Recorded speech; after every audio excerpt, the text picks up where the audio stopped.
Would you please state your name and occupation, then state your question? I'm Sakina D'Souza, and I'm a Catholic. I believe Brother Yusuf was a Catholic before.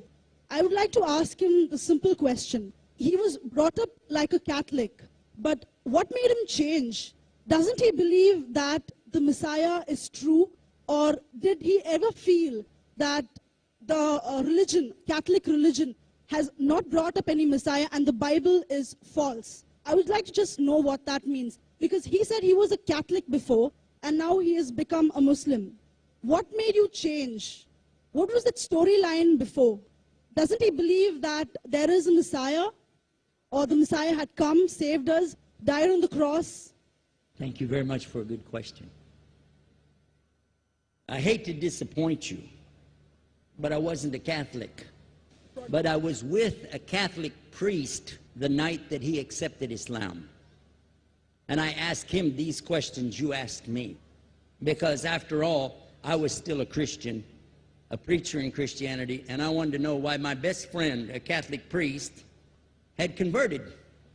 That's a pretty weird thing. A Catholic priest is not like a regular preacher in the Protestant religion. A Catholic priest has given up everything. He's given up his life to be a Catholic priest. When he enters into this realm, he's basically given away everything. He can't have a wife, he can't have children, obviously no grandchildren. He has no home, he just lives in a rectory or wherever they give him a place to stay.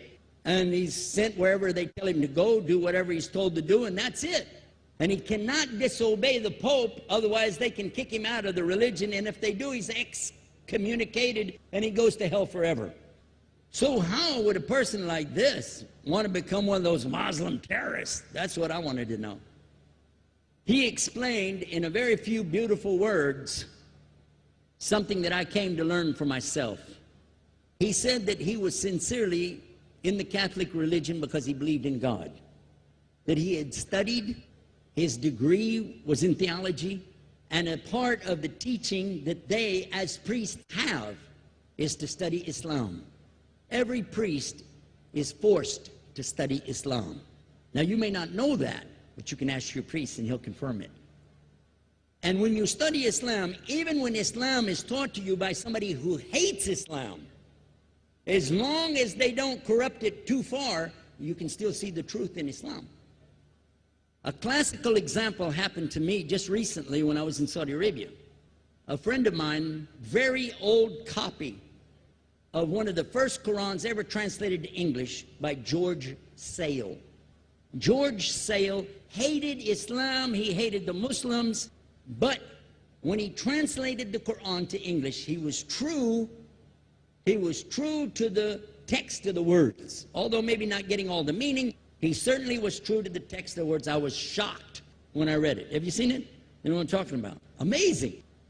And listen to this. George Bernard Shaw, for instance, is one of many, a long list of people who read this and realized the truth of Islam. When people see the truth of Islam, it can change them if they want to be guided. If they want the truth, it can change them. You might think, I'm a Catholic, I'll never be anything but a Catholic. But I'm going to ask you a question, and I want you to be honest. This is not for you to, start a debate, but just be honest. Was Jesus a Catholic?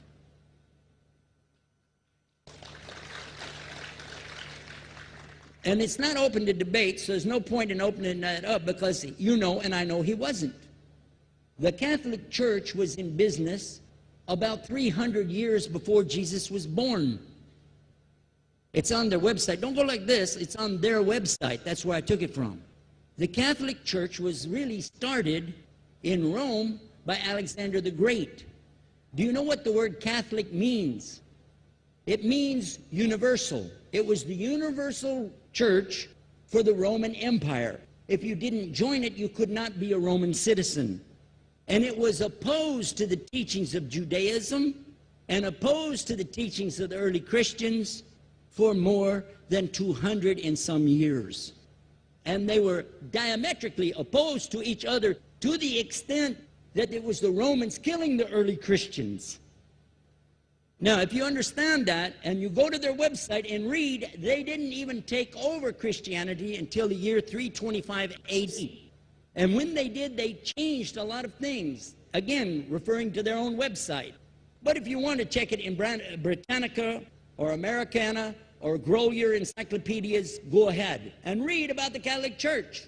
When, in August of 325 AD, at the Nicaea Council, they took over, first thing they said was, let's change the date of the birth of Jesus to be the same date as that of Mithras, which was the god, one of the gods worshipped there, and also the sun god's birthday was the same day, December the 25th, believing it to be the shortest day of the year.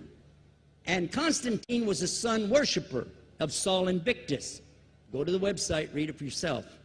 There are a lot of points, but not the least of which, even today, if you go in any Catholic church, and I have, you'll see so many portraits and statues and idols and images throughout the whole place, that for the one who's never experienced that, for a Muslim who knows about these images, he'll be like, whoa, a'udhu billah.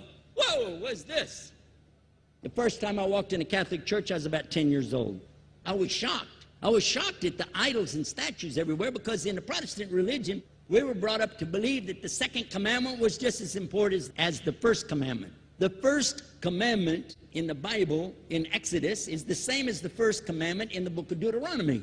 It says, I'm the Lord your God that brought you out of the land of Egypt in the house of bondage. You know no other God beside me. Beside me there's no other gods.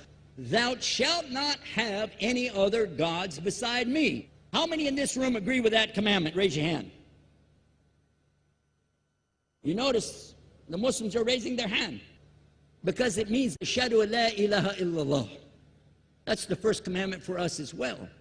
The second commandment you have clearly says, thou shalt not make any idol, any graven image of anything that creeps upon the earth, swims in the sea beneath, or flies in the air above. And I was sitting in a church one time, sitting there in the morning service, watching, the preacher talk, and they go on and on and on, and sometimes you lose your train of thought. I was looking. Whoa! On the front of the podium, there was a fish. A fish. For the symbol, make you fishers of men. They had a fish. I said, whoa. Then I looked up above his head at the big stained glass window, and it had a dove. And he had the olive branch in his mouth. The dove is flying, the bird, I said, whoa. And then I look over here, and there's a cross with a man hanging on it. And I said, wow, they didn't miss a single one. They got them all. Something walking on the earth, something swimming in the sea beneath, something flying in the air above. So look at these two things. Clearly, the first two of the 10 commandments, bang, bang, boom. Because if you said God is more than one, where did you get it from? When Jesus is talking to his own companions, and they ask him, what's the greatest commandment? Mark 12:29. Clear. The greatest commandment is to know, O Israel, the Lord your God is one God.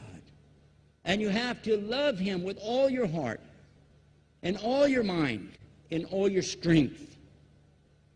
And this is no different from what Prophet Muhammad ﷺ was saying, the same thing to his people. Same thing I mentioned in the lecture. This is certainly for us the same.